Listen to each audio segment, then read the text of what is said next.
Olá, boa noite, classe trabalhadora. Estamos iniciando aqui mais um podcast sindical, número 14. Hoje recebemos aqui a presença do presidente do Sindimestre, sindicato que representa a categoria no estado de São Paulo, e vamos falar aqui hoje sobre assuntos relevantes não só à categoria, mas ao movimento sindical como um todo. Boa noite, Jorge Ferreira. Boa noite, tudo bem, João? Satisfação recebê-lo aqui com a gente. E queria, primeiramente, agradecer pela sua presença aqui e colocar à disposição o nosso podcast para a gente ter uma conversa bastante agradável sobre a categoria e sobre o movimento sindical como um todo. Obrigado pelo convite, é um prazer estar com você aqui. Foi a Eliane me contatou, né? Fez um contato comigo. E eu falo assim, é uma oportunidade ótima para o sindicato colocar o que realmente o sindicato faz, né? Na realidade, né? O trabalho de cada sindicato. Então é um prazer estar com você aqui, João. Que bom. Satisfação é toda nossa, Jorge. Jorge, para falar um pouquinho, iniciar um pouquinho para falar sobre a categoria que o sindicato representa hoje. Queria que você desse uma breve introdução aí para a gente.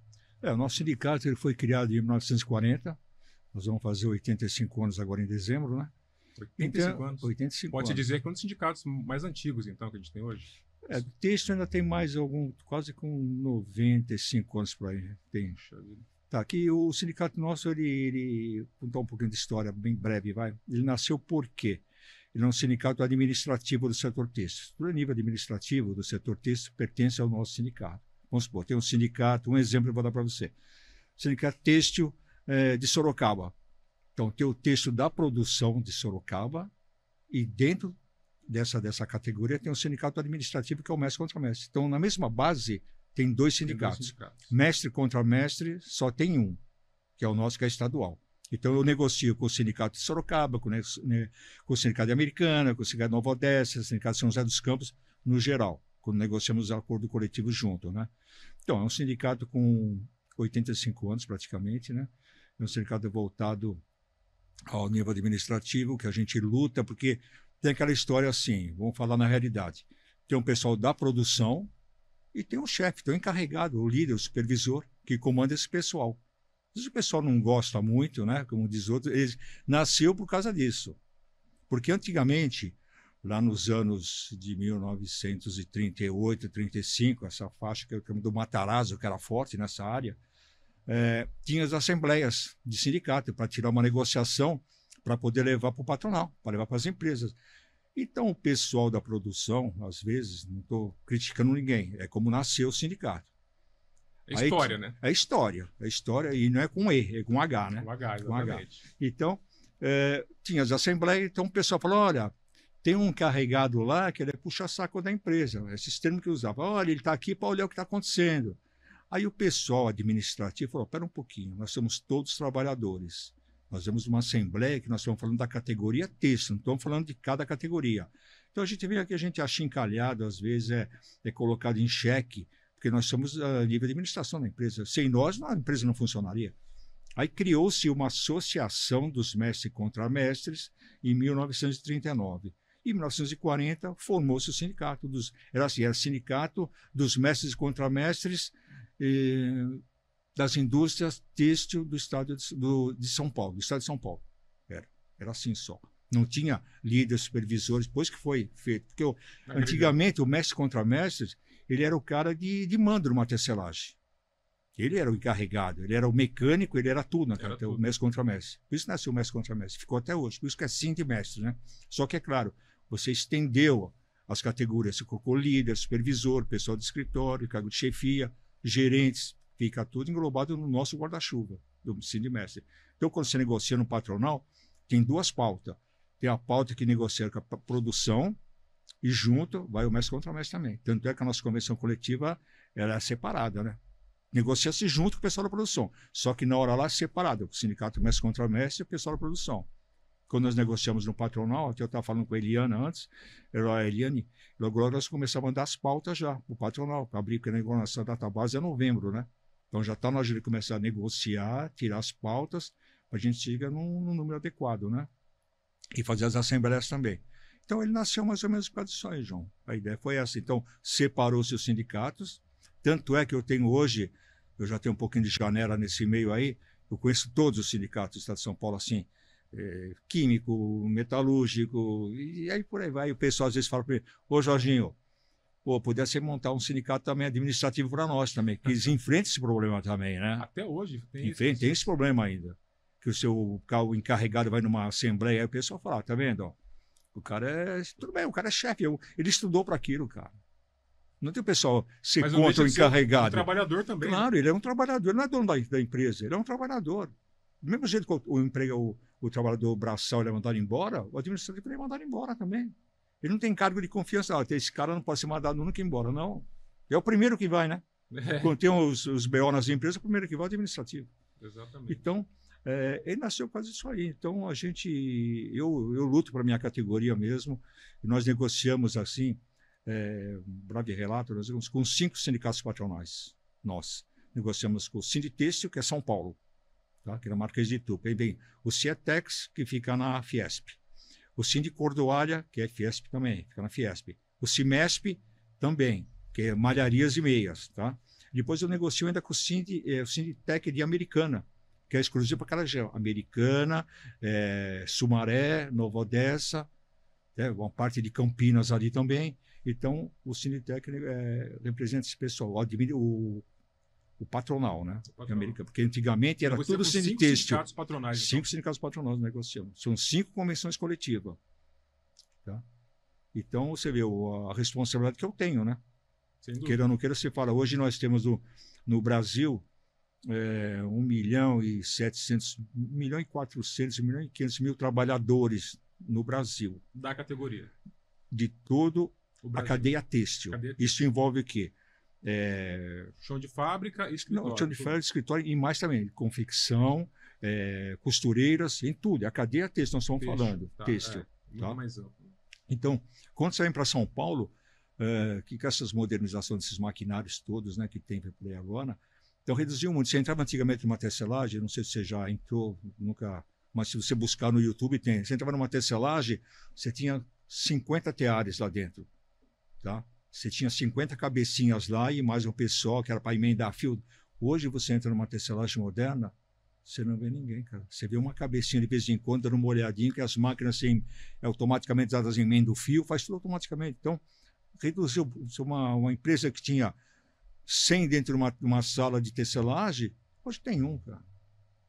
E nós estamos falando de tecelagem. Aí vem para fiação, urdideira, é assim que funciona hoje. Modernizou-se tudo. Tudo.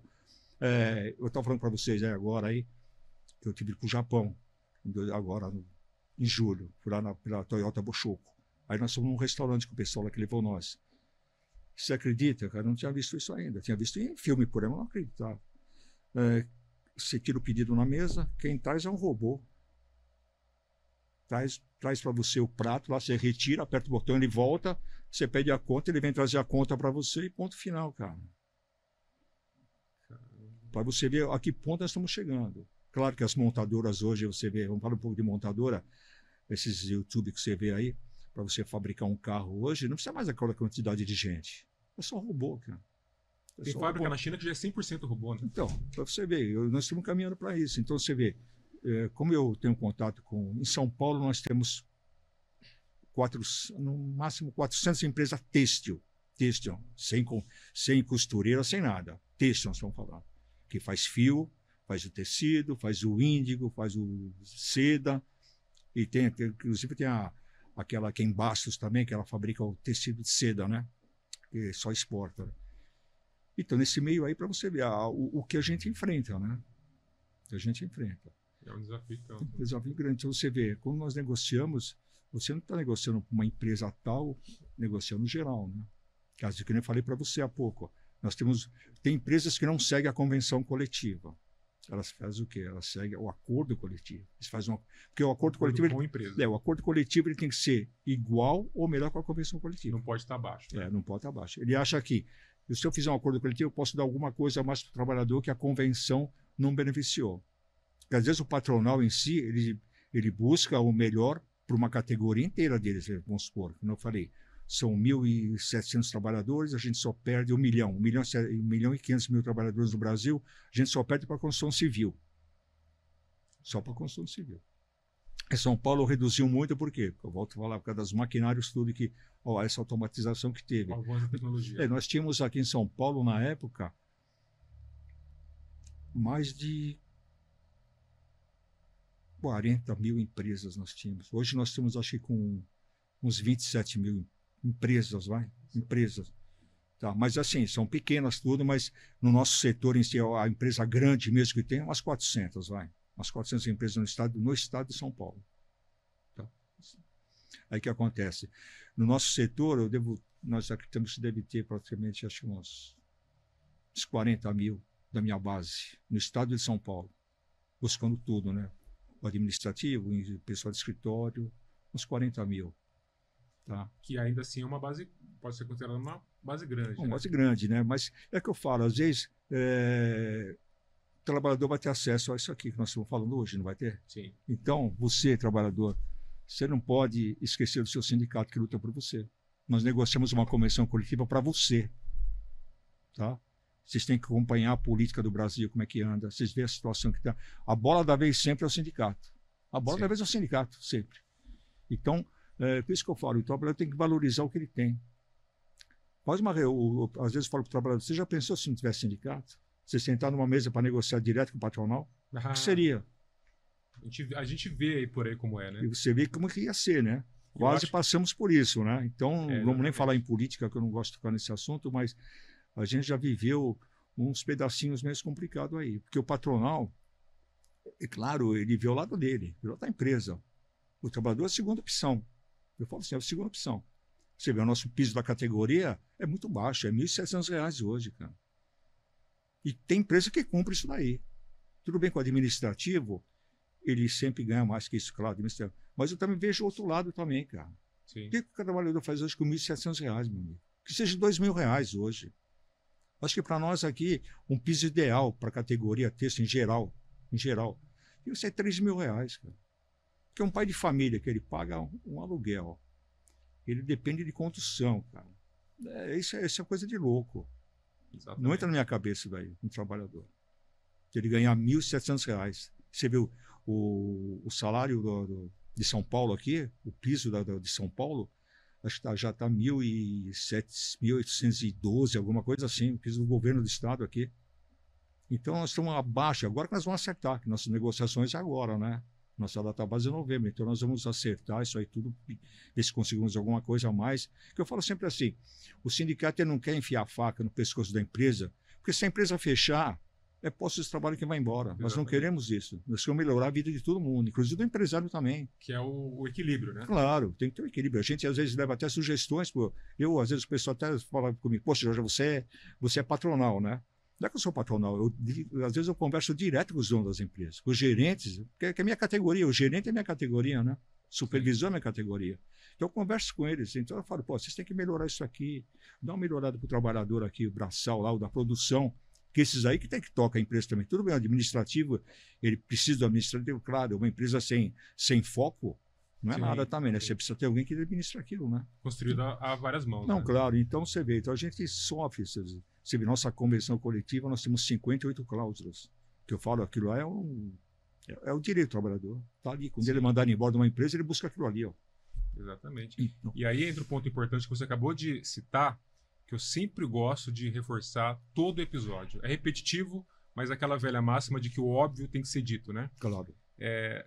Trabalhador sem o sindicato, ele não só está desamparado, como ele não tem noção, às vezes, de que por lei, digamos que não existisse sindicato. Pela CLT, é o salário mínimo, é o vale transporte, 13º e férias. Ponto. Por enquanto, né? Por enquanto. Queriam tirar, inclusive, isso. o 13º lá atrás também. Isso aí. É só isso. Tudo aquilo que você recebe a mais, vale refeição, cesta básica, convênio médico, é acordo coletivo ou convenção coletiva negociada pelo sindicato. Aquele 1/3 de férias a mais. Exatamente. De férias. Né? Isso é conquista do sindicato. Conquista do movimento sindical. Então, quando você vê lá no seu Olerite os benefícios, você lembra que é importante ser sindicalizado por conta disso. Para ter representatividade e para que os benefícios aumentem e em momentos difíceis como esse se mantenham pelo menos também. Com certeza. Né? Que todo ano tem que ser renovado isso, né, Jorge? Não, você vê, cada 2 anos você faz uma negociação diferente. No primeiro ano, que nem agora é só a parte econômica. O ano que vem já é todas as cláusulas. Tá entendendo? Então, cada 2 anos muda. Então, esse ano agora aqui, nós vamos negociar agora em novembro, é só a parte econômica. É índice, é PPR. Vamos falar, já que eu estou aqui no PPR, o PPR só é pago para algumas empresas porque está na convenção coletiva, meus amigos. Meus amigos, o PPR que você recebe, esse bonito PPR que você recebe às vezes aí, você só está recebendo porque está na convenção coletiva. Tira de lá. A empresa, para você ver as nossas negociações, quem participa, né? A primeira conversa, assim, o patronal senta numa mesa, não é mais o patronal hoje, é os advogados, né? Antigamente era o patronal, sentava lá. O representante da Vicunha, da Alpargata, da Santista, das grandes empresas sentava lá. Hoje não, hoje é advogado, né? E eles chegaram assim, primeira conversa, o que nós vamos cortar da convenção coletiva? A resposta é óbvia, né? Claro que não, né? Nós vamos colocar alguma coisa. Tudo que, já começa assim. Já começa assim, quanto vai cortar? Depois, aí começa a ir para a parte econômica, né? Que vem com aqueles, começa com 0%, né? Sempre 0%, sempre. Então, eu falo assim, e nós temos reposto, porque o trabalhador perdeu da inflação, não podemos reclamar sobre isso aí. A nossa convenção coletiva ela é muito boa, tá? E por isso que eu falo, o trabalhador tem que ficar mais atento, ficar ligado no que está acontecendo. Não se preocupar, não. O trabalhador se preocupa assim. Eu estou esperando o sindicato fechar o acordo para ir fazer a carta de oposição. Ele não liga para você. Eu já recebi algumas ligações, mas é muito pouco. Dá para. Não enche uma mão, vai. Agradecendo pela convenção coletiva que você negociou. Não, ele liga para o sindicato saber quando que ele pode levar a carta de oposição. Quando eu posso. Então, claro, a gente sabe que tem um incentivo das empresas também que ajuda um pouquinho. Tem empresa, a gente sabe que paga, pessoal. Até o Uber para os senhores eles pagam. Isso é uma vergonha. Isso é uma vergonha. Você está fazendo isso, você está minando o seu sindicato. Você está querendo destruir o sindicato. É que nem você acabou de falar. Fica na mão do empresário para negociar um acordo coletivo, uma convenção coletiva. Vai lá ver como é que é. Que é essa a ideia que passam. Claro. Né? E tem essa falsa ilusão de que tudo que ele tem de benefício, seja reajuste salarial, inclusive, o patrão deu por livre e espontânea vontade. Não é. Tem trabalhador que pensa isso. Ele acha assim, se ele quer negociar, o meu patrão vai dar. Não, meu amigo. O sindicato, quando negocia com nós lá, acabou a negociação, ele já solta informativo para as empresas. Fechou em tanto. Patronal jamais dá um centavo a mais, se não for negociado na mesa. Não vai. Então, o trabalhador, eu falo ainda, ele está... Eu não sei se ele está meio arcaico, o trabalhador, ele não se informa bem. Ele fica dizendo o quê? Volta a falar. Tem sindicatos picareta? Tem sindicatos picareta, tem sindicatos que não valem nada, devia ser extinguido. Verdade é essa, João? Sim. Tá. Verdade tem que ser dita. Só que tem sindicatos que trabalham, cara, que rala. Eu falo assim para o sindicato que eu presido. Nós temos lá no sindicato, nós só não temos internação. Parte médica. No hospital nós não temos. Mas tudo que você pode dizer de exame nós temos lá para o trabalhador. Na sede do sindicato. Sede do sindicato, aqui, na sede central em São Paulo, aqui na Júlio de Castilhos, em Americana e em Itatiba. Fala um pouco dessa estrutura, Jorge, para a gente. Então, aqui em São Paulo nós temos uma estrutura que, olha, até tem dia que eu não durmo à noite, cara. É uma responsabilidade muito grande. Nós temos 3 colunas de férias. Sabe o que é 3 colunas de férias? Nós temos uma em Ubatuba, Praia Grande e Campina Monte Alegre. Praia Grande são 65 apartamentos. Ubatuba, 36 apartamentos. Campina do Monte Alegre são 12. Pessoal, e tudo com funcionário. E quem paga é o sindicato. Com estrutura, né? Não é o governo que dá isenção de nada para nós, não. Tá? É aqui na sede central. Nós temos o quê? Tudo que você possa imaginar, exames de laboratório, nós temos aqui. Se não temos aqui, nós temos convênio que o trabalhador vai lá e não paga um centavo, ele sendo sócio. Inclusive, dependente dele, às vezes o pai e a mãe tem uma certa idade, não tem plano de saúde, porque o plano de saúde hoje é um absurdo. E se ele pagar uma taxinha a mais, ele pode levar o pai dele e a mãe dele para fazer esse tipo de exame. Olha isso. O trabalhador desconhece. Então, nós temos dentro do sindicato, nós temos cardiologista, ginecologista, tem clínico geral. Especialidade tem quase todas. Dentro do sindicato. E fora nós temos todas. Fora nós temos todos. Que é convênios nossos. Uma estrutura muito grande. Você vê. Ele vai falar, é médico do sindicato. Os médicos do nosso sindicato é que dá plantão da beneficência portuguesa, dá no sírio-libanês. Então são médicos que vai lá assim, fala, não, você começou agora, entra lá. Não, senhor. Que nem gabaritada, A Eliane né? falou que ela conheceu o Sakai ele é o meu braço direito, vai, no sindicato. Ele cuida da parte de laboratórios também. Então eu falo sempre para ele, Sakai, primeira coisa do trabalhador, nós temos que ser o melhor, cara. Não é meia boca. Para ter meia boca não tem, não coloca. Que pelo menos reclamação a gente não tem nenhuma lá, cara. Nenhum tipo de reclamação nós temos da parte médica, odontológica, nós temos até implante lá dentro. Vocês têm estrutura de atendimento médico e E odontológico? odontológica também. Caramba. Dentro do sindicato. É uma estrutura muito grande. Isso que eu falo assim. Então, às vezes, você fala assim, poxa, é uma responsabilidade muito grande que eu tenho, porque eu atendo uma categoria.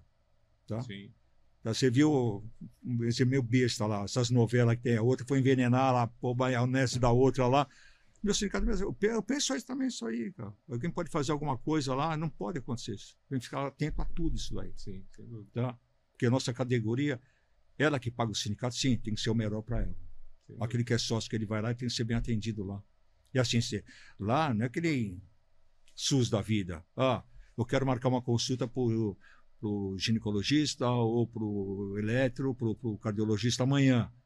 Amanhã não dá, mas daqui 3 dias você pode ir. Ah, não, aqui só daqui 3 meses. Não.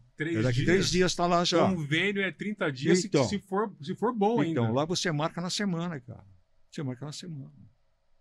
Então, você chega às vezes de quarta-feira e sexta lá, é lotado. Lotado assim. É tudo com hora marcada, tá?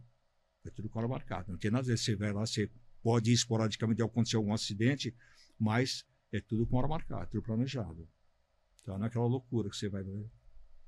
Então, o sindicato, além daquilo que ele tem de origem, que é lutar pelos benefícios, direitos, salários da categoria, ele acrescenta mais benefícios que a gente pode chamar de benefício social. Né? Tem alguns sindicatos por aí, que eu não vou falar o nome, né? Mas eu já presenciei isso aí. Ele fala assim, eu fui criado o sindicato para defender direitos do trabalhador. Parte médica, quem tem que dar é a empresa. Eu já ouvi isso aí. E alguns sindicatos por aí. Mas aí você tem que pensar que as coisas mudam, né? Mudam. A sociedade muda, a gente tem que trabalhar, entender que o trabalhador, o sindicato ele tem esse papel de terceiro setor também. Claro. Né? Eu entendo que o objetivo principal do sindicato é defender a categoria, claro. Defender os interesses da categoria. Mas oferecer serviços é uma forma também de você fidelizar aquele trabalhador, o trabalhador se sentir mais valorizado também, né? Claro, é fundamental, eu diria. Não, quando ele chega no nosso sindicato, claro, ele vê, a estrutura nossa é muito boa, por isso que eu gostaria que você fosse uma hora fazer uma visita lá, vai lá sim, você, Eliane e o pessoal seu aqui, há uma estrutura, nós temos 4 andares lá, então, aquele prédio todo não é para nós, é para a categoria, cara, entendeu? Aquele é feito para a categoria usar, porque nós fazemos o melhor para todos. Tá? Então, tem às vezes seus nada é 100%, mas eu vou te falar uma coisa para você. Entre os sindicatos que eu conheço, se a gente perder para 1 ou 2 sindicatos é muito, viu? Em termos de estrutura, em peso de que a gente oferece. E de história também, né? De história, né? Mais de 80 anos, né? E queira ou não queira, eu estou representando quem pôs aquela pedrinha lá primeiro, né? Que começou sem nada. Né? E hoje nós temos essa estrutura, graças a quem passou por lá também, né? Todos que passaram. Né? Jorge, e pegando esse gancho que você falou que é muito importante, que existe sindicato ruim, a gente não pode negar isso, né? Eu não diria nem sindicato ruim, sindicalistas ruins. Ruim, né? é o sindicalista, não o sindicato, exatamente, é o sindicalista. Porque o sindicato, ele é bom, ele tem que existir. Claro. Mas às vezes tem sindicalistas, assim como tem prefeito ruim, governador ruim, deputado ruim, né? E tem também governador bom, prefeito bom, deputado bom. Então a gente não pode misturar tudo, né? E acabar prejudicando aqueles que fazem um trabalho sério, claro. como é o seu caso.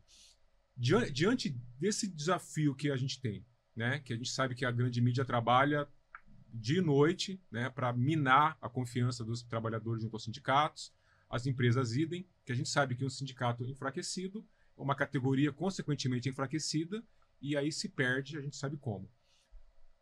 Como que você entende hoje, por que existe hoje essa diferença desses sindicatos ativos como os seus, sindicatos representativos, e desses sindicatos que não são tão representativos? O que você acha que leva alguns sindicatos a terem mais conquistas, direitos, representatividade e outros menos?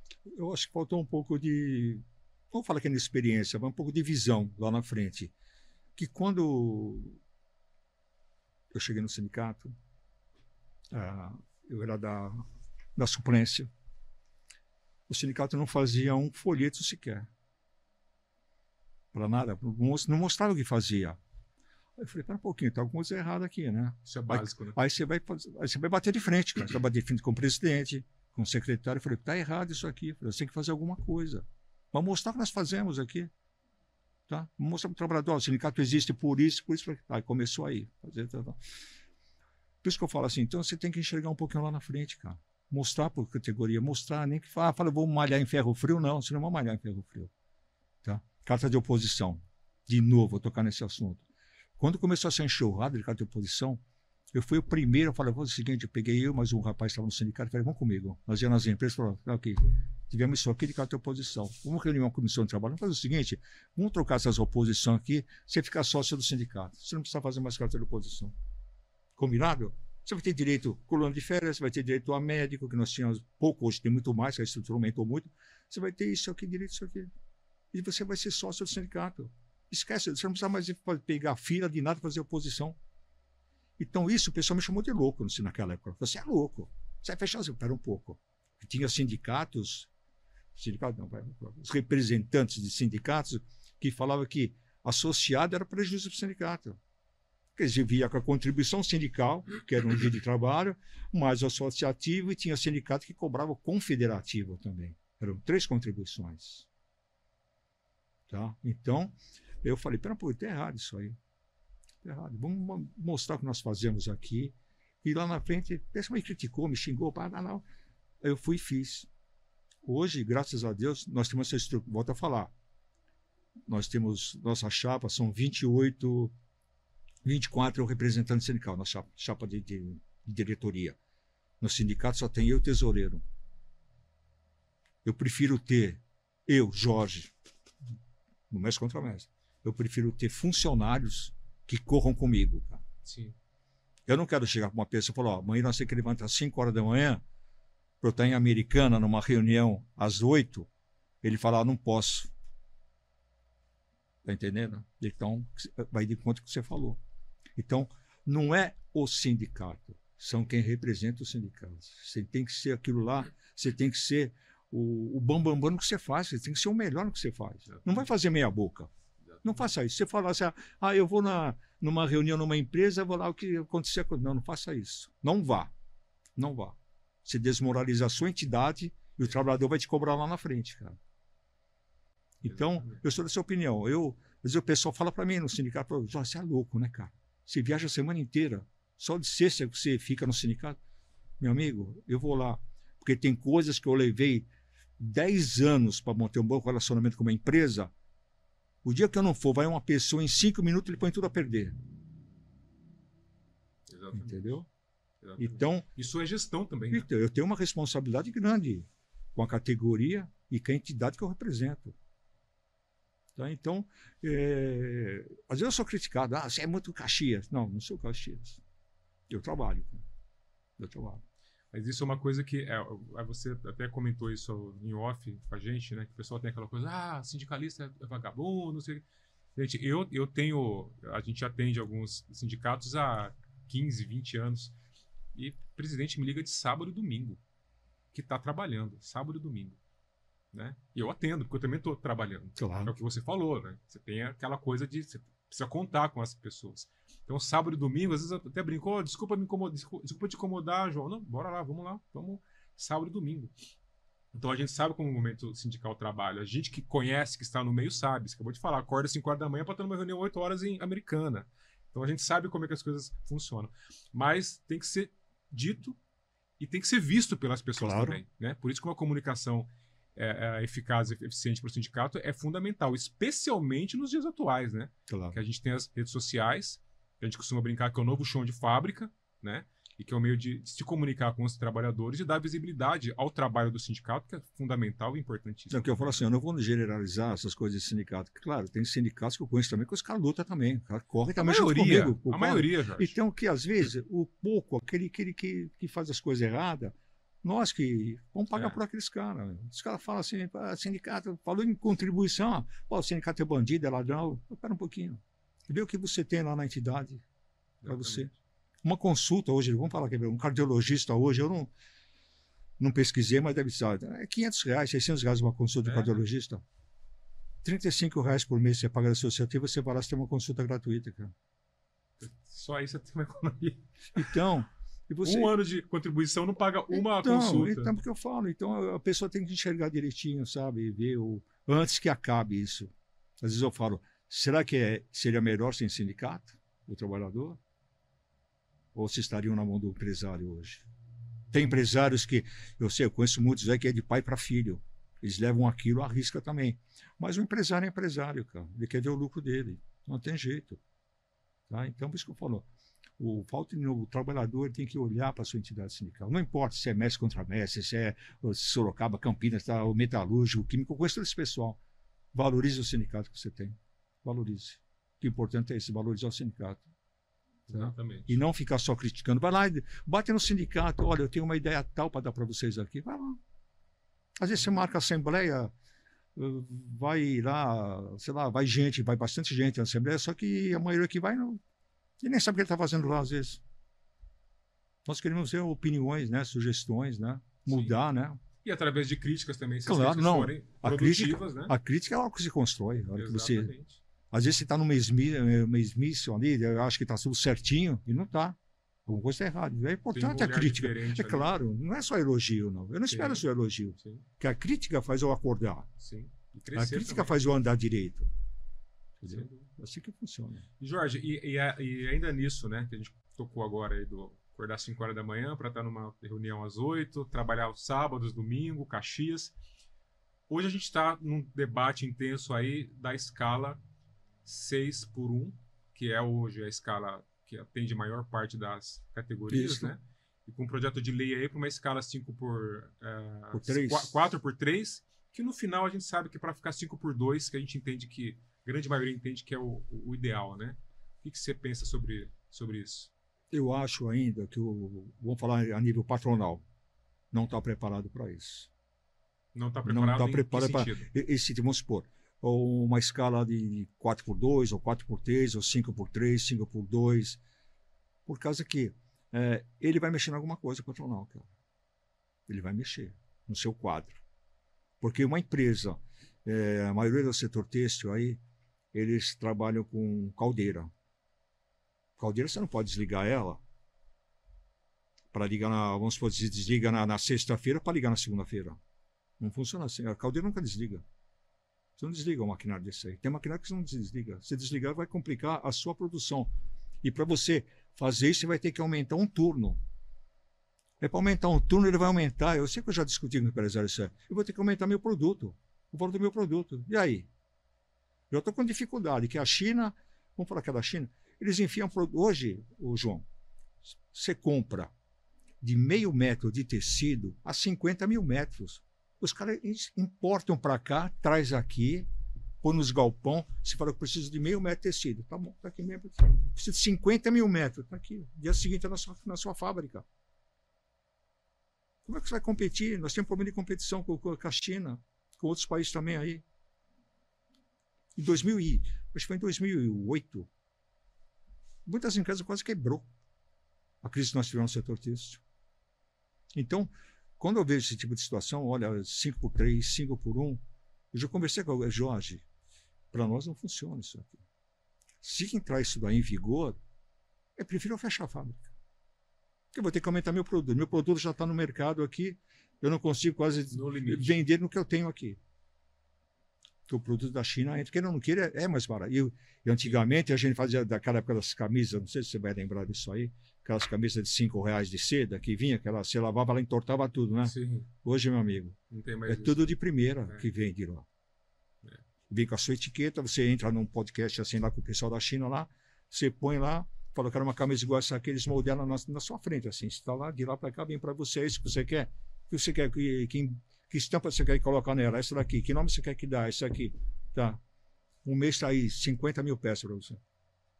É assim que funciona hoje. Então, nós precisamos tomar muito cuidado com isso, para não refletir sobre o próprio trabalhador depois disso daí. Para não ter um efeito contrário. Claro.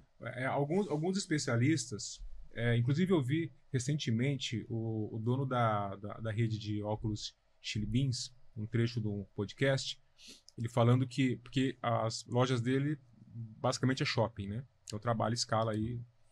E ele falou que ele já está já na mesa, na agulha, para implantar também a escala 5x2, que já tem franqueado, o lojista dele que aplicou e que houve um retorno positivo. Obviamente que o perfil dele, o público é diferente, né? Os funcionários são mais jovens e tal, e na escala de preferência para eles era se você ganhar um pouco mais ou você trabalhar menos. Era trabalhar menos.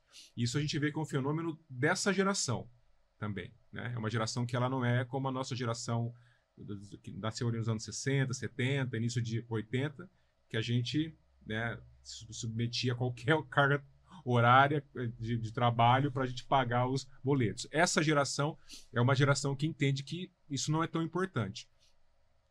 Você entende que se a gente estiver falando de uma nova geração que não aceita mais isso seria um problema ou talvez seria algo que a categoria teria que se organizar em volta desse novo pensamento, dessa nova geração, de que existe vida após o trabalho, que de repente essa escala 6x1, 5x2, ele produzindo mais em 5x2, de repente isso não poderia compensar esse dia menos que ele vai trabalhar, ou algo mais ou menos nesse. Porque é o que os especialistas dizem, né?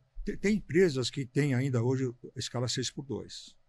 Você trabalha 6 dias e folga 2. Aí você tem um turno para complementar, que é aquele turno de revezamento. Tá?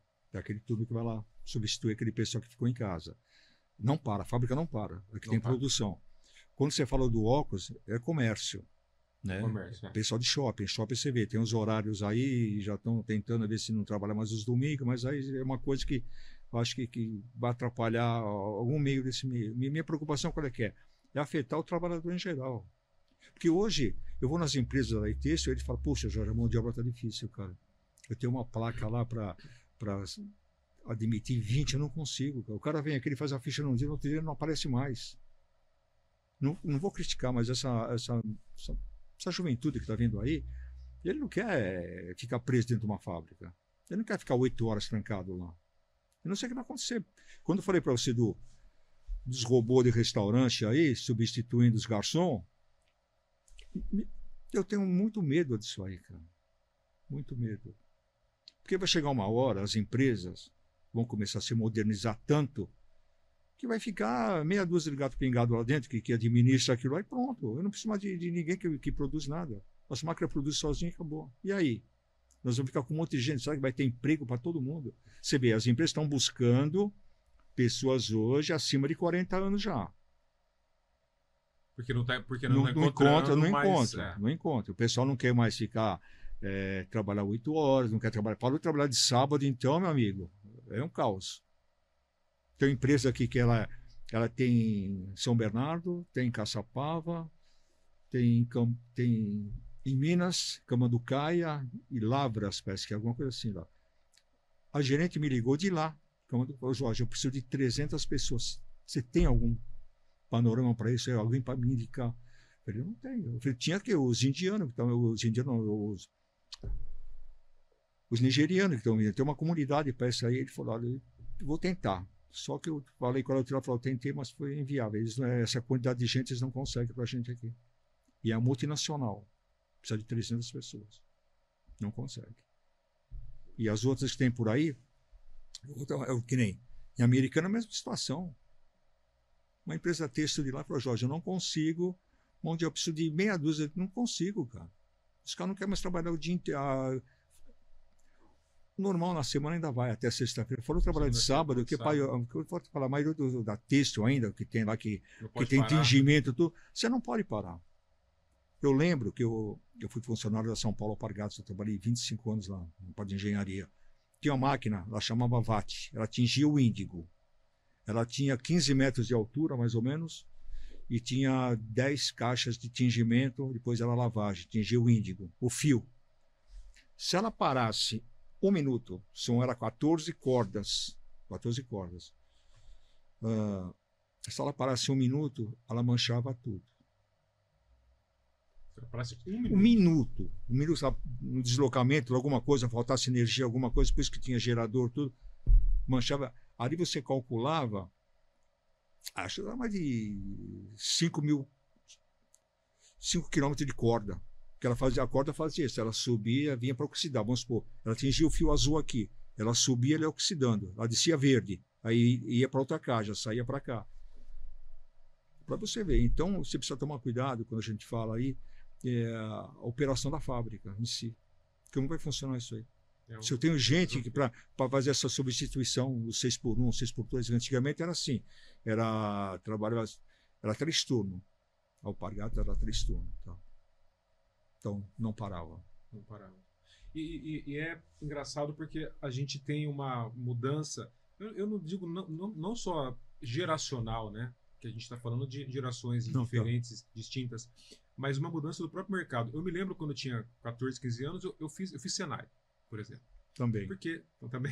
Porque lá atrás, para a gente, o Senai, para a gente que, né, que sempre foi pobre, trabalhador, o Senai era como uma faculdade para conseguir um emprego bacana, né? Era um curso técnico para você conseguir um emprego bacana. Eu me lembro que era de Campinas, fazia o Senai para trabalhar na Bosch, enfim, nas grandes empresas de Campinas. Por quê? Pô, tinha um salário bacana, no final do ano tinha premiação, né? Que ainda tem. Mas a gente percebe que houve uma deteriorização dos salários também nos últimos anos, né? Das últimas 2 décadas. Aí eu acho que houve... E ao mesmo tempo, abriu-se oportunidades da famosa uberização, né? Que hoje está pegando todo mundo aí, mas com aquela falsa ilusão de que o trabalho CLT não é mais atraente e que o trabalho fora do CLT é mais atraente, tem mais liberdade, mais chance de ganhar mais. Eu quero ver como essas pessoas vão viver lá atrás, lá na frente, lá na né? frente, vão né? ficar velho, né? Eles não estão entendendo isso ainda, como é que vai funcionar, mas enfim. Você acha que isso também pode ter contribuído para isso, essa questão da diminuição do salário nesses últimos 20 anos, que realmente diminuiu, né? A gente vê muito salário que quase que encontra com o salário mínimo, que também não foi atualizado aí da forma correta, especialmente de 2016 para cá, depois que a Dilma caiu. Além desse fator da uberização também, que passa essa falsa ilusão de que fora do CLT é melhor, é mais vantajoso, tem mais liberdade, ganha mais. Você acha que todo esse conjunto pode ter também influenciado esse fenômeno de não encontrar mão de obra hoje no mercado de trabalho? Mas, olha, esse pouquinho de tempo que eu tenho nesse meio aí, acontece o quê? Nós fechamos uma convenção coletiva para R$ 1.700, nosso piso, eu falei para você. Só que a convenção coletiva, na prática, a conversa é outra. A empresa não pratica aquilo. Tem algumas empresas, talvez pratica, que é empresa pequena. A empresa grande, se ela quiser admitir funcionários bons, é acima de R$ 2.000. Ela não consegue aquilo lá. Às vezes eu brinco no patronal, falei, vocês já foram fazer uma pesquisa nos associados de vocês, né, que é o patronal, as empresas? Pergunta para eles se eles praticam isso aqui. Não pratica. Por quê? O pessoal é louco, o pessoal da produção em geral. A gente bate lá para colocar a cesta básica lá. Só que eu também entendo o seguinte, você coloca uma cesta básica na convenção coletiva, você vai determinar um valor, certo? Um exemplo. Sim. R$300 a cesta básica. Eu conheço empresas hoje que dá cesta básica de 600, 700, 800 reais, cara. Se vir fixado numa convenção coletiva, quem vai prejudicar o trabalhador dela? Ela vai ser obrigada a baixar, ela vai seguir a convenção coletiva. Então isso não coloca, porque o patronal mesmo fala. Jorge, isso é uma moeda de troca, cara. Minha empresa eu consigo dar uma cesta básica de 600, 700. Se colocar na convenção coletiva, vai ser pré-fixado já. A mesma coisa que o nosso piso é R$ 1.700, mas nenhuma empresa paga os R$ 1.700. Se ele quiser conseguir uma mão de obra, é acima de 2.000. Porque tem muito nesse meio aí que trabalha para as montadoras. Montadora que faz banco. Isso é tecido, é têxtil. Vai lá ver quanto você ganha. Um ajudante lá. É R$ 2.300, R$ 2.400. Sai fora desse piso, é isso aí. Então, claro, o patronal está lá para negociar esses valores aí. Claro, a gente está lá para bater, para aumentar. Sim. Mas vem daquele encontro que você falou. Sabe? Então a gente precisa ficar atento em tudo que está acontecendo. Em tudo, em geral. Sim. Porque você concorda, vamos supor, essas empresas que eu te falei para você, vai ser tão ruim assim, está mandando embora. Claro, hoje ele prefere que você falou o Uber da vida aí. Uber vai fazer entrega do Mercado Livre, vai fazer entrega do Shopee da vida. Eles ganham mais de ficar trancado numa empresa. Só que eles esquecem que daqui uns aninhos ele vai se aposentar, não vai ter aposentadoria, né, cara? E eu quero ver como que ele vai se manter depois. Exatamente. Mas você sabe que essa questão do Uber é uma falsa ilusão, não, é uma ilusão, né? Porque dados passam que o ganho médio de um Uber no Brasil, líquido, é de R$ 2.200, R$ 2.300. Só que ele trabalha em média 12 horas por dia. Só que ele tem a falsa ilusão, né? É como aquela empresa que fatura X, ela acha que ela está faturando X, mas ela esquece que tem a despesa fixa, variável, e que tem que abater aquilo tudo. Ele ganha, em média, líquido, se não me engano, é R$ 2.200 ou R$ 1.100. Então, ele trabalha em média 12 horas por dia para ganhar isso, de segunda a sábado, com uma folga por semana. Fora os riscos, né? Esse Uber hoje é arriscado pra caramba, especialmente quem trabalha 12 horas por dia e trabalha à noite, né? Então, além desse ponto que você falou, que lá atrás, quando ele ficar velho, cadê a aposentadoria? Cadê a contribuição? Né? E aí a gente sabe como é que as coisas funcionam. Mas é um desafio que eu acho que as empresas vão ter que enfrentar de alguma forma. Porque essa geração, eu falo isso porque eu tenho um pequeno negócio também, e é o que você falou, ela não submete a trabalhar de sábado, e ela valoriza muito o tempo dela. Né? Seja para se divertir, seja para descansar ou para fazer qualquer outra coisa. Então, de segunda a sexta-feira, ok. E eu, como pequeno empreendedor, eu já entendi isso também. Então, eu já me adaptei. Né? Eles não são da nossa geração, que trabalhava de sábado até domingo, se fosse o caso. É de segunda a sexta-feira, e a gente entende que a gente tem... eu entendi que eu tive que me adaptar a isso também, para ter produtividade deles também, né? E para a gente conseguir trabalhar de forma harmoniosa. Mas nessa discussão, entra também o movimento sindical, né?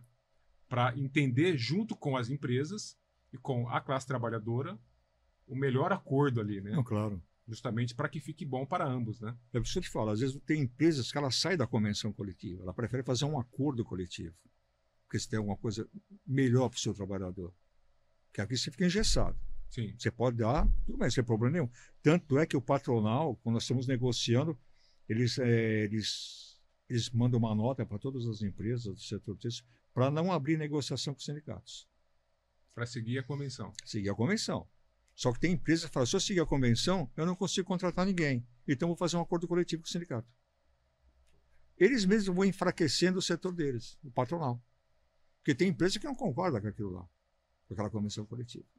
Então, é melhor você fazer um acordo coletivo, você ter uma cesta básica decente, tá? Ter um salário decente, tá? E outros benefícios que você consegue num acordo coletivo, né?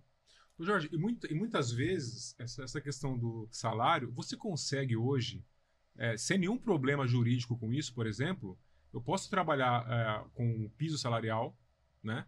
E ao invés porque o que muitos empresários reclamam é a folha de pagamento, né? Que tudo que você pagou ali tá os encargos inseridos ali e tal. Eu posso seguir, por exemplo, o piso da minha convenção coletiva, mas eu quero pagar mais para o meu trabalhador, mas vai ficar mais caro esse trabalhador na minha folha.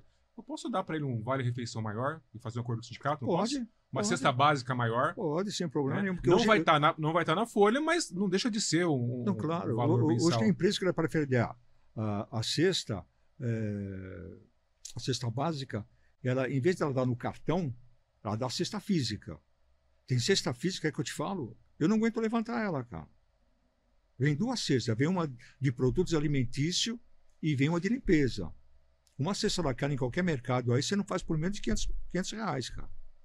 E às vezes, quando ela faz, às vezes a renovação anual do acordo coletivo, ela faz no Visa Vale. Vamos chamar de Visa Vale ou Vale Alimentação, alguma coisa assim. Ela deposita o dinheiro, ela você vai lá e compra o que você quer. Tá. Só que ele fica estagnado um ano, né? Um ano, defasa, R$400. Aquele que recebe ela física... Atualiza mensalmente. Então, atualiza. O produto tem que ser aquele lá que você negociou. Ela não pode falar, negociamos 4 quilos de feijão, vou mandar só 1,5. Não, tem que ser os 4 quilos de feijão. Então, por isso que eu falo, então, é uma coisa que a gente precisa ficar, o trabalhador em si, por isso que eu falo, valorize o sindicato, quando ele faz os acordos coletivos, que eles falou. O PPR, eu falo para as empresas, eu não sei o que vocês fazem, põe um PPR decente, a qualidade está ruim, põe um PPR decente. Não, eu vou pagar a multa que é 572, se você não aplicar o PPR, que não falei, está na convenção coletiva, vamos supor que você não quer aplicar. Então você vai pagar uma multa de R$ 572. Você fala, não é melhor você, coloca um PPR de R$ 1.500, R$ 2.000. Se você ganhar, você vai ter lucro, cara. Todo mundo ganha. O seu trabalhador vai trabalhar satisfeito. Tem empresas por aí, não vou falar o nome, mas tem empresa que PPR de 8 mil, de 10 mil, de 15 mil, eu assino. Entendeu? Por isso que eu falo, então... O que você falou, todo mundo ganha, né? Todo mundo ganha, cara. Quando você faz um PPR decente, bem organizado, direitinho, 2 mil, pô, eu vou dar 2 mil para o meu trabalhador, não importa, mas você vai estar ganhando 5, cara. Você vai estar ganhando 5. Tem que enxergar lá na frente. Então, então tem certas coisas que você tem que ir para o desafio. Porque tem pessoas que poxa, eu não consigo pagar 570 de multa, posso pagar R$ 300. Fala, pera um pouquinho. Você vai querer que todo mundo vai sentar no Ministério Público, né, cara? Daqui a pouco, né? Eu vou baixar uma coisa que tem na convenção coletiva, que aquilo é lei. Mas foi assinado por todo mundo. Agora eu vou fazer abaixo daquilo, o trabalhador deu uma coisa dessa, aí vai denunciar, aí vai sindicato, vai empresa, vai tudo sentar lá no Ministério Público. Vai perguntar o que aconteceu. Aí vai ficar caro. Vai ficar caro. Porque aí o procurador vai falar, pera um pouquinho, você não está aqui para defender o trabalhador? Aí você abaixa o PPR do carro? E aí, vai explicar que jeito, né? Motivar como, né? Eita.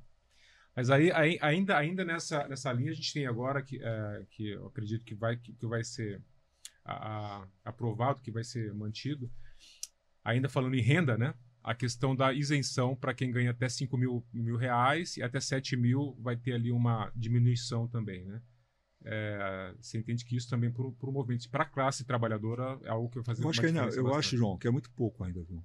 Deveria ser maior, Tinha que ser né? uns R$ 10.000. Que não, hoje, eu vou falar para você, hoje, R$ 5.000, o cara vai ficar rico, R$ 5.000 por mês, aonde?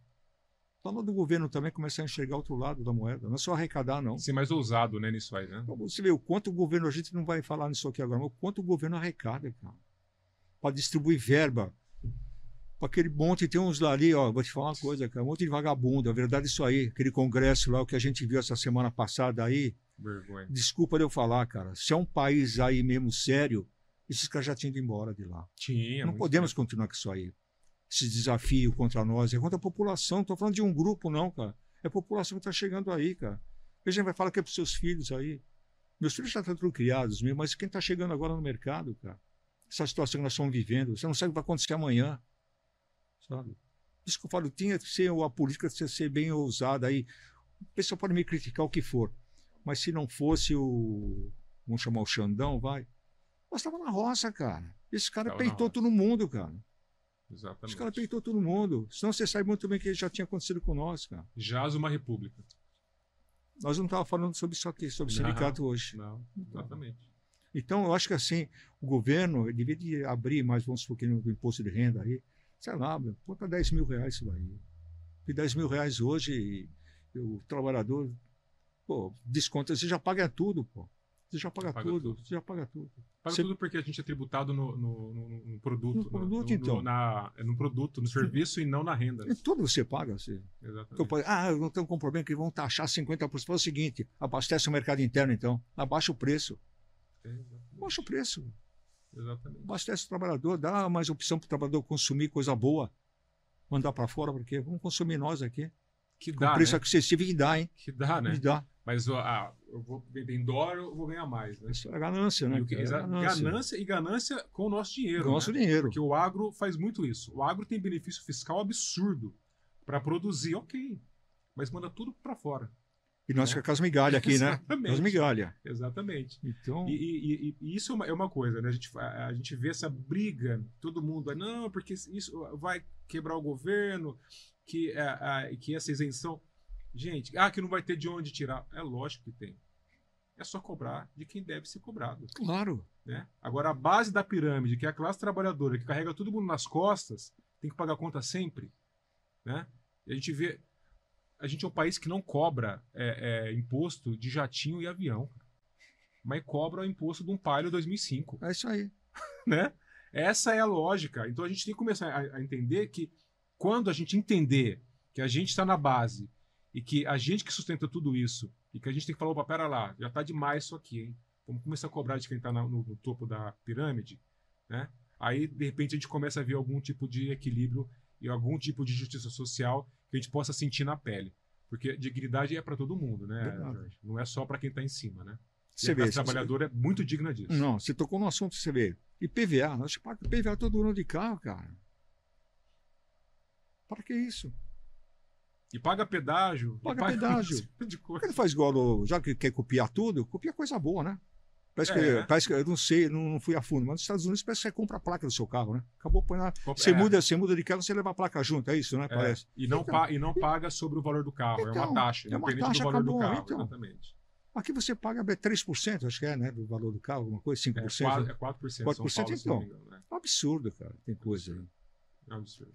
Nada é seu. O carro não é seu, a casa que você mora não é sua. No final, é uma doce ilusão. Uma doce ilusão, é verdade. É verdade. Então, e você tocou num ponto interessante, né? Falam-se muito dos exemplos americanos, né? Dos americanos. Mas só querem os exemplos ruins, né? Os ruins vamos trazer para cá. Os bons não vem nada. Ninguém toca no assunto, né? Exatamente. Ninguém fala, por exemplo, que lá é tributado a renda e não produto. Por isso que o celular lá é mais barato, o carro é mais barato, e que aqui não se consegue fazer isso. Não sei por quê. Né? Aliás, no fundo a gente sabe, né? Que é medo de enfrentar ali os grandes do país. Mas lá, por exemplo, já que é para falar, né? Sem ser vira-lata, tá, gente? Que aqui ninguém vira-lata não, tá? Mas aqui eles adoram, né? Os liberaloides adoram falar dos Estados Unidos. Lá, por exemplo, se taxa a fortuna. Se não me falha a memória, é 38%. Herança, perdão. Aqui não. Né? E quando a gente fala de herança, não está falando daquele trabalhador que deixou uma casa, um apartamento para o filho. Não. Falando do dono da Tesla. Está falando do dono do banco, que fatura bilhões e não paga nada de imposto. E aí você está preocupado com o camarada que recebe o Bolsa Família. Você acha que ele é o cara que te prejudica. Não, ele é o cara, ele é a solução, não é o problema. O problema está lá em cima. E a gente tem que começar a ter esse tipo de consciência, que a partir desse momento a gente consegue fazer a revolução que é necessária fazer, claro. Que é a consciência de classe, trazer a consciência de classe para a classe trabalhadora e entender que é sim nós contra eles. Eles tomando nosso dinheiro aqui embaixo, a gente apanhando aqui embaixo a vida toda e a gente só quer mais qualidade de vida. A gente não quer ficar rico. A gente quer mais qualidade de vida. É isso que a gente procura. Isso é verdade, João. Então a gente... Você trabalha... Pessoal, você paga para nascer, paga para morrer. E nesse meio tempo aqui você paga a vida inteira, cara. Exatamente. Às vezes você pega um olerite numa pessoa que ganha um salário baixo, aí você vê, ainda tem desconto, cara. Já que o governo ajuda tanta gente aí, né? Com isenção fiscal, né? Ajuda os trabalhadores também. Para ver aqui, o trabalhador que ganha o piso até R$2.000, ele vai ganhar mais R$1.000 do governo. O governo vai ajudar esse povo aí. Era uma forma. Porque a gente paga tanto imposto, João. Para tudo você paga imposto nessa vida aqui. Exatamente. Isso eu sou, você fica revoltado às vezes com certas coisas, mas você fala, entra por aqui, sai por aqui, tem gente que é complicado. Né? Muitas coisas você falar que é complicado. Mas é aquilo, a gente tem que continuar falando, né, Jorge? Porque o óbvio tem que ser dito, redito e replicado. Você vê, nós tocamos uma coisa lá atrás, aqui na nossa conversa, que tem sindicatos sérios, tem sindicatos picareta, igual tem. Sim. Engraçado. A maioria é séria. Por que o Ministério do Trabalho, então, do setor sindicais lá que eles têm, eles não fazem uma devassa em cima dos sindicatos picareta que tem, em cima dos sindicatos sérios que tem, então? Para evitar esse negócio, para falar que o sindicato faz falcatrua, sindicato vagabundo. Então faz uma devassa lá, eles têm condição de fazer isso aí. Só que é mais fácil criticar, fazer essas medidas que eles fazem aí para prejudicar os sindicatos, que prejudicando o sindicato prejudica o trabalhador, a verdade é essa. Então por que eles não fazem isso? O nosso Ministério do Trabalho, lá, o seu Marinho lá, né? Que agora, né, Marinho? Você veio, mas não falou porque veio também, né? Não sei o que ele veio fazer para nós aí. É complicado, cara. Então você fica numa situação que você luta, você faz, você patina, parece que você não sai do lugar, cara. Só muda o dia da folhinha, você vai lá, só destaca o dia lá e passa para outro dia, continua tudo igual, cara. Sabe? Exatamente. Então, a gente tem que fazer, tem que ser parte da mudança. Claro. Né? Isso é fundamental. Jorge, diante de tudo que a gente conversou, foi um papo absurdamente relevante, importante aqui. Ficaria aqui mais 1 hora fácil aqui.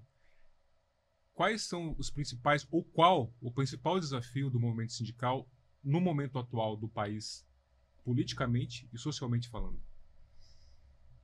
Socialmente, João, eu acho que assim, a categoria, ela saber que ela precisa do sindicato. Sem sindicato, ela não vai chegar a lugar nenhum. Eu não estou falando isso com deboche, para falar que eu sou melhor que todo mundo, não sou melhor que ninguém. Se eu gosto de todo mundo, sou um sindicalista normal, que gosta de trabalhar, que gosta de fazer as coisas corretas.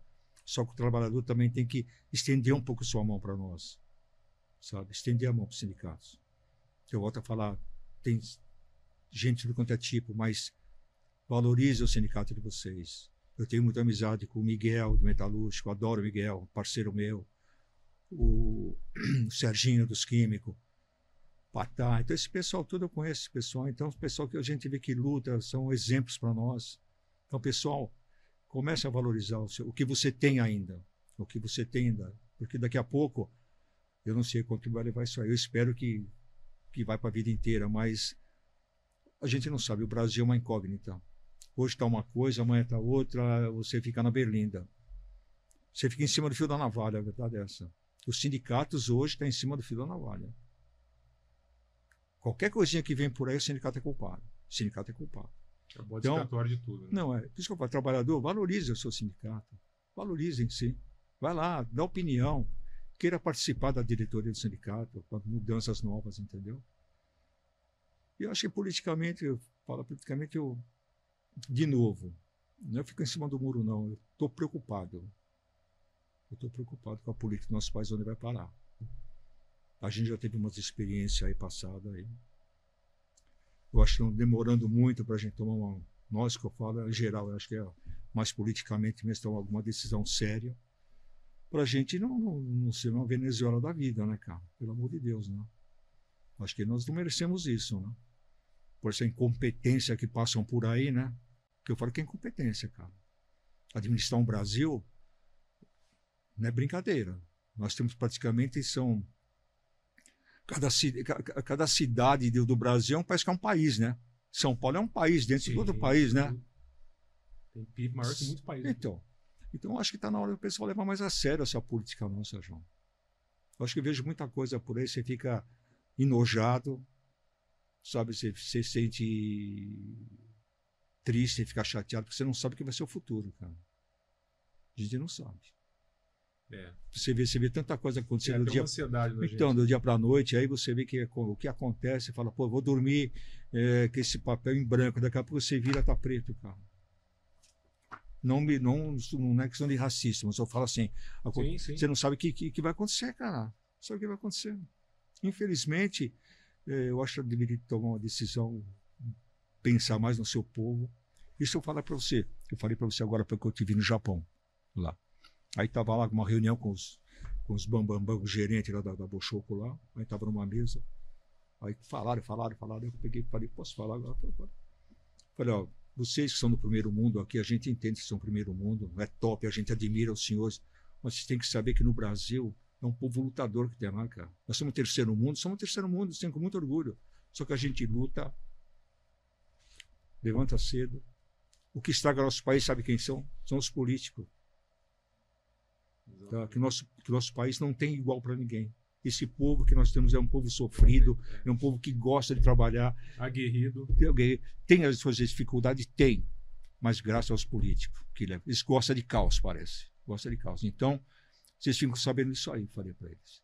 Nosso país, terceiro mundo não é só samba, futebol e mulher, não. Não, é muito mais trabalhador. Que isso. Vai lá. Exatamente. Eu gostaria que vocês fossem lá ver como é que é o nosso país. Então, eu fico chateado, viu, João, com essas coisas. Eu já não gosto nem de tocar nesse assunto, que eu fico revoltado com isso aí. Que o nosso país podia ser hoje primeiro mundo, cara. Nós tem tudo.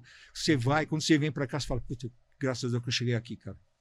Graças a Deus, é tudo diferente, é um povo diferente. Então, está na hora do governo valorizar o que ele tem na mão aqui. Exatamente. E o trabalhador valorizar o voto também, né? Claro, que é importante, né? A gente se preocupa muito. Uma vez um conhecido meu, ele disse uma coisa para mim anos atrás, anos mesmo, uns 20 anos atrás. Ele falou assim, olha, tão importante, quiçá mais importante que o executivo é o legislativo. E hoje a gente vê isso. Se você tem um legislativo horrível, como a gente tem hoje, você pode ter a pessoa mais bem intencionada lá no executivo. vai ser difícil lidar. Vai ser difícil ter mudança e transformação. Então, trabalhador, valorize seu voto. Valorize seu voto votando no legislativo, além do executivo, no legislativo, que são os vereadores, deputados, senadores, que defendam os seus interesses. Não o interesse de uma classe dominante que você não faz parte e provavelmente nunca vai fazer, mas os seus interesses como classe trabalhadora. Né? Isso é ser minimamente inteligente. Claro, é verdade. Eu acho que você está completamente razão, João. Acho que o trabalhador tem que começar, repensar quando vai votar. Não é só pegar aquilo, vou votar nesse aqui porque ele é bonitinho, porque ele é legal aqui, lá, me deu um jogo de camisa pro time da minha cidade lá, não, porque cara. Tem X seguidores, vê lá na frente, porque... pensa lá na frente o que vai acontecer. Cara. Pensa, pega a ficha de cada um. Nós já fizemos tanta bobagem na vida voltando, né? Exatamente. Entramos de gaiato no navio, como diz o outro, e onde nós vamos parar, né? Entrando pelo cano. E pelo cano. Então, eu acho que assim, o trabalhador, ele tem a faca e o queijo na mão, cara. Tudo. Porque quem elege é o trabalhador, não é o rico, não é a classe média, é o trabalhador. Né? Então, é o que você falou, tem a faca e o queijo na mão. É o cara que está lá abraçar, o cara que convive o dia inteiro, o cara que pega metrô cheio, que pega ônibus cheio, que perde uma marmita, que perde... Meu, total, nós temos que valorizar o que ele tem, cara. Exatamente. Eu falo assim, pessoal, hoje ainda tem empresas, João, ainda tem empresas que tem esquentador de marmita, cara. Sério? Quando ferve aquela água que entra na marmita do cara. Quando eu fazia cenário assim. Ou senão o cara vai lá e rouba a mistura do outro. Ainda tem só aí empresas por aí, João. Eu sei. Não é todas as empresas que tem um restaurante bonito, que tem as indústrias aí. Sim. Ainda existe isso aí por aí. Então eu falo, pessoal, comece a valorizar as coisas que vocês têm. Comece a valorizar quem administra as coisas para vocês. A se valorizar também. A se valorizar, né? Porque é fácil você só criticar. E quando chegar na hora que você falou... fazer um X lá no papel, você faz, aí vai. Depois nem lembra quem nem lembra quem votou. É verdade, isso é verdade mesmo. É. Pode perguntar para a maioria. Você votou em quem? Para vereador? Para deputado? Nem sei quem foi. Exatamente. Mas... é um desafio. Mas seguimos lutando, né, Jorge? Não, nem isso não pode parar. Não.